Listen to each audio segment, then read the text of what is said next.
Lee and Dave, if you remember when you were setting your accounts up, you said, I said to you, this might not make much sense to you, but currently the ratio is around 80, 81, 82, something around there. So if I was you and I was buying today, I would be buying 100% silver. Do you remember me saying that? Yes. Yeah.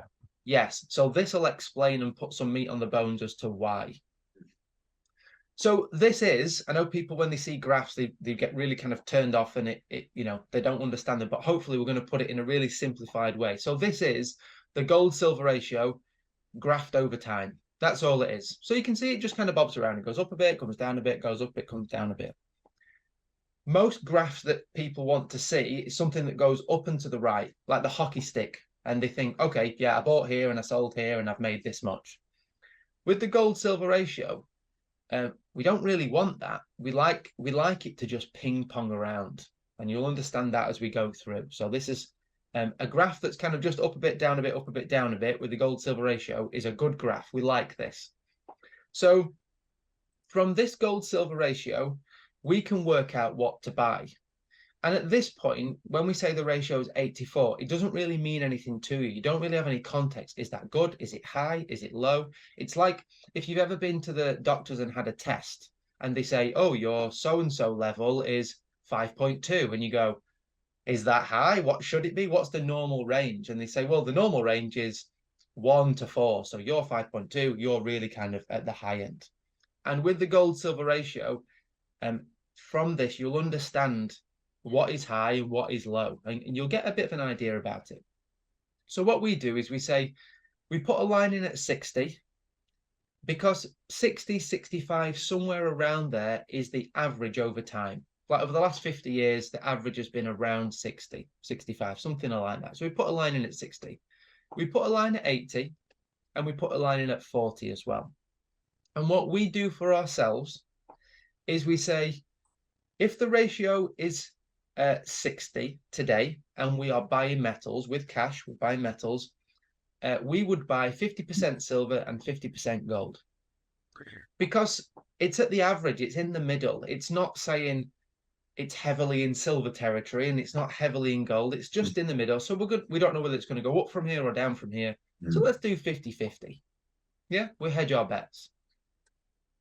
If the ratio is 80 or above, we would buy 100% silver. And remember, going back to what we just said, when the ratio goes up, gold is relatively expensive and silver is cheap. We're northern, we want to buy what is cheap.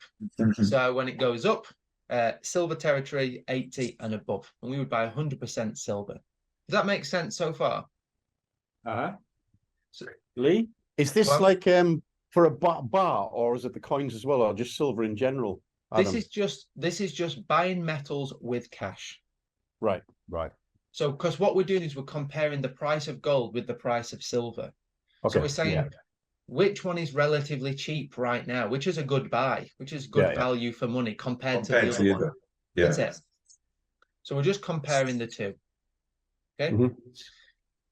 So for us, 80 and above is silver territory. 60 is kind of 50-50, and 40 and below is gold territory.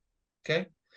Now, if the ratio was 79, would we go, right, let's work out exactly, would we buy a little bit of gold? If it's 79, we're buying 100% silver. Like, it's not so hard and fast that there's no flexibility, but we have to draw the line somewhere. There has to be some point.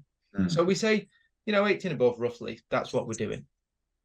So does that make sense so far? Yep. Yeah. Now you've put the gold part on the bottom. I understand it more. Yeah. So all we're doing is we're using the gold silver ratio. The first application is to tell us, or to help us give a guide, a quantifiable number on what to buy. So new cash coming in, we can work out what is good value to buy. And if you only use the gold silver ratio for that purpose only, you'd be winning. Because people often ask us, well, what's better to buy? Is it gold or is it silver? What performs best, gold or silver? Or do I buy 50-50 or what? And it's really difficult for us to give an opinion, because some people they say, well, I want to make the most money. And we go, it's a really difficult question to answer. But here you've got a quantifiable thing where we can say, look, this is what we would do today, because the ratio is 84, 85. Silver's cheap compared to gold, so we would actually buy silver. Okay. Have I missed Okay, anything, James? No, I don't think so.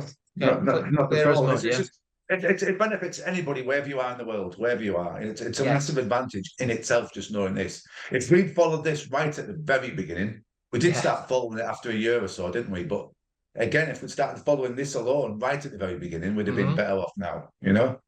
So Yeah. yeah, massive advantage. So Oh, they're absolutely great strategic tips. yes,